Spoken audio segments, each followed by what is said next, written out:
इस वीडियो में हम देखेंगे कि कैन मॉडल वर्ब का इस्तेमाल किस तरीके से किया जाता है। समझने के बाद फिर जब आप इंग्लिश में बात करते हैं तो आप इस मॉडल वर्ब कैन का इस्तेमाल आप कर सकते हैं। इसको हम एग्जाम्पल से समझते हैं। कैन का इस्तेमाल जो है ये सकता है, सकती हैं, सकते हैं के अर्थ में यूज किया जाता है। जब आप हिंदी में कहते हैं कि मैं यह काम कर सकता हूँ, तुम वहाँ जा सकते हो, वह इंग्लिश बोलना सीख सकता है, मैं वहाँ टैक्सी से जा सकता हूँ, तुम अपना काम पूरा कर सकते हो, तो यहाँ पर हम कैन मॉडल वर्ब का इस्तेमाल करते हैं। ये स्ट्रक्चर होता है, ये अफर्मेटिव का स्ट्रक्चर है। अफर्मेटिव मतलब पॉजिटिव सेंटेंसेस का सब्जेक्ट आएगा, उसके बाद हम कैन का इस्तेमाल करेंगे, वर्ब की फर्स्ट फॉर्म और उसके बाद ऑब्जेक्ट। यहाँ पर देखिए पहला एग्जांपल है, आई कैन लर्न इंग्लिश, मैं इंग्लिश सीख सकता हूँ।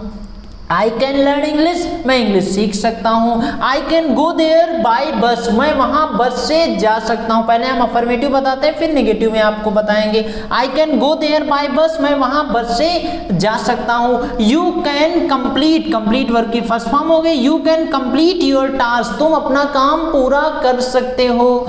You can solve this question, तुम इस प्रश्न को हल कर सकते हो, इस प्रश्न को सॉल्व कर सकते हो, यानी प्रेजेंट की योग्यता को बताने के लिए किया जाता है। अगला है he can answer my question, वह मेरे प्रश्न का जवाब दे सकता है। He can answer my question. अब इसी को अगर नेगेटिव में बताना है तो कैन के बाद हम नॉट का इस्तेमाल कर लेंगे। आई कांट लर्न इंग्लिश, मैं इंग्लिश नहीं सीख सकता। I can not go there by bus, मैं वहाँ बस से नहीं जा सकता। यू कैन के बाद नॉट, यू कैन नॉट को शॉर्ट में कांट पढ़ते हैं। You can't complete your task, तुम अपना काम पूरा नहीं कर सकते। You can not solve this question, तुम इस प्रश्न का जवाब नहीं दे सकते।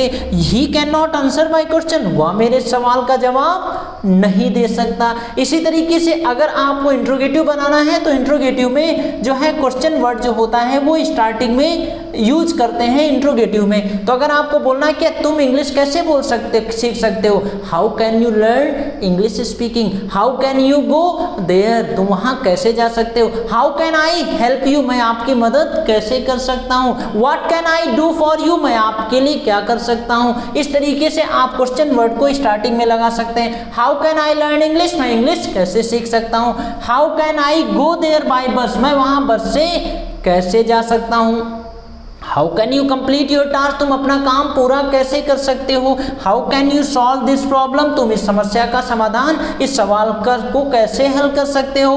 How can you answer my question, तुम मेरे प्रश्न का जवाब कैसे दे सकते हो। ऐसे आप इंट्रोगेटिव में आप बना सकते हैं। ऐसे जब आप लगातार इंग्लिश बोलने की प्रैक्टिस करेंगे, सेंटेंसेस आएंगे दिमाग में, स्ट्रक्चर को फॉलो करके आप लगातार ढेर सारे और सेंटेंसेस भी आप बना सकते हैं। आपके लिए ये सेंटेंस है, तुम मेरी मदद कैसे कर सकते हो, इसको कमेंट करके आपको बताना है तुम मेरी मदद कैसे कर सकते हो।